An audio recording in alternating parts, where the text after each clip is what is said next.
And she is a little bit awake, probably because she's waiting for her morning snack. And I mentioned that they don't wake up until late in the day or late in the evening. Usually about 8:30 or so is when they wake up. Then they start to talk to each other. All the cats, Tango here, the cats over in Elephant Odyssey, all the cats down in the center of the zoo. And they let each other know that they're awake and, you know, where their home is. Now, because of the way way canyons are, and of course how sound travels, they can be heard in the front plaza. They can be heard in the parking lot. They can even be heard a block away. I know. I lived across the street. That's right. I lived across the street from work. So every night about 8:30, 9 o'clock or so, I would hear the cats. When I moved away a couple of years ago, I missed the sounds. And let's see if they're going to clear this up for us.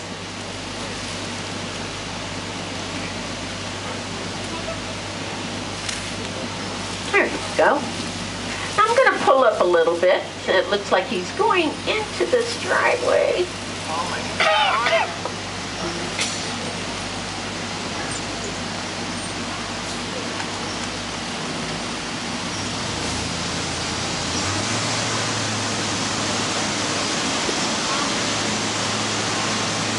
And a member of the black bear family, which are probably in the back cave, are the spectacled bears. So they'll probably be up and around, and you have to see their face to see why they get their name.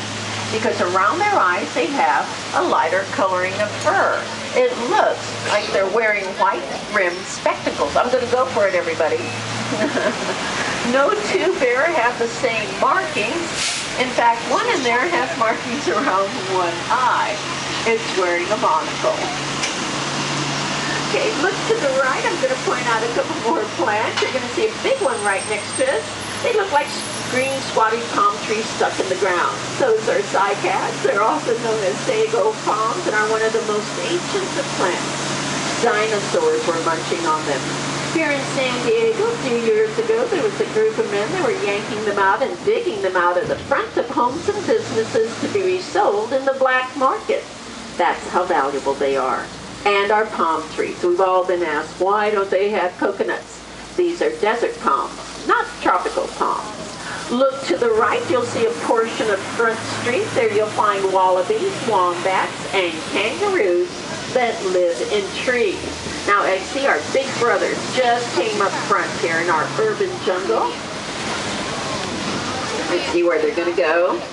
Looks like they're going to continue around the corner.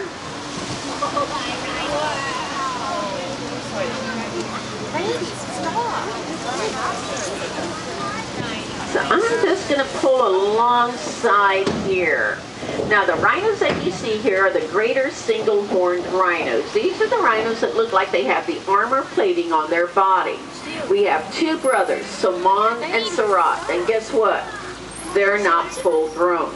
They're going to get larger.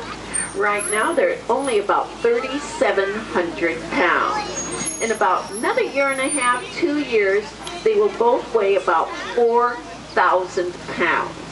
These big guys can still run up to about 30 miles an hour, so they are going to catch up to you. Now you will catch a glimpse of those the horns that they have on their nose. That is all that they are being poached and killed for illegally. It is made of nothing more than compressed keratin, like our hair and fingernails. We'll go around the other side. Maybe we'll see them again. But coming up here on our left-hand side are the tallest of land mammals, our giraffe. These are the Maasai giraffe. And we have a youngster in here, even younger than this one, that's going to be about 5 months old. When the females give birth, they do so standing up. That is a 6-foot introduction for baby into the world. Legend has it, that's how they get those bumps on their head. That drop helps break the umbilical cord. They start to breathe, can stand and walk within a few minutes of birth. A baby giraffe on the average is about 6 foot tall, weighs about 130 pounds. A giraffe's neck is as long as some people are tall. Each one of their neck vertebrae is about 1 foot long and 1 pound each. They have just as many as we do, 7. With those long legs, a giraffe can run at the speed of up to 40 miles an hour. so they can cover ground. And yes, their tongue is long.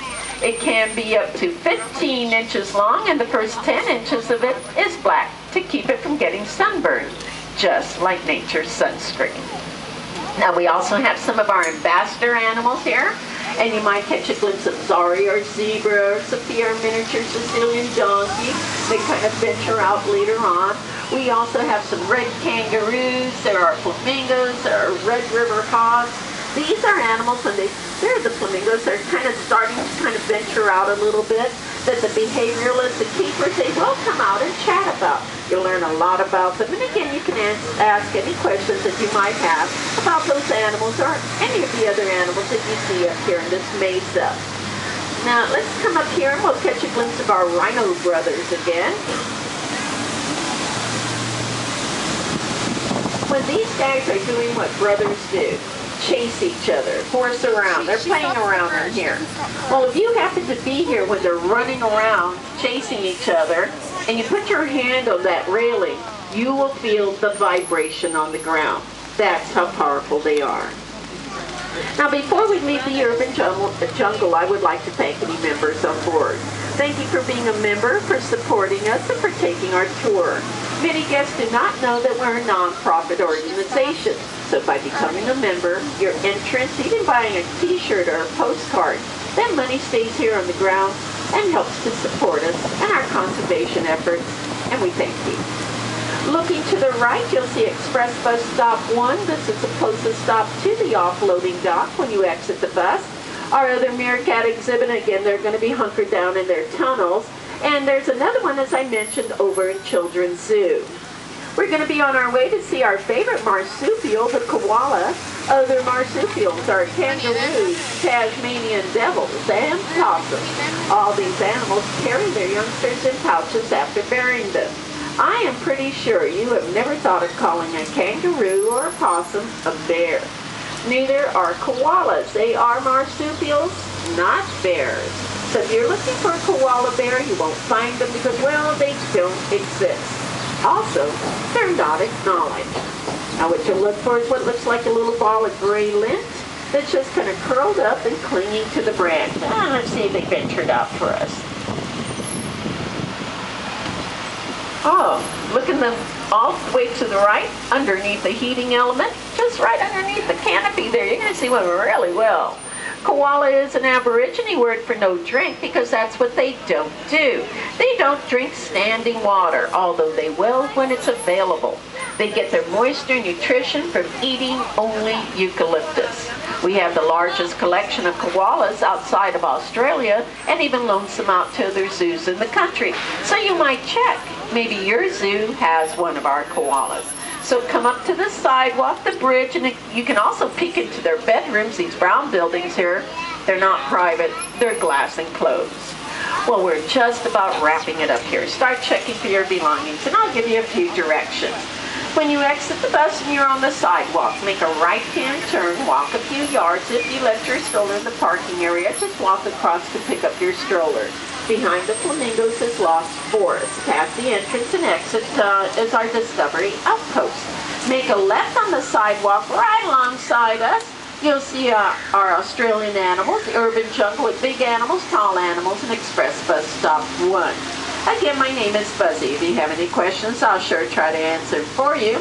I'll open the gates in just a moment. Please remain seated until I do so.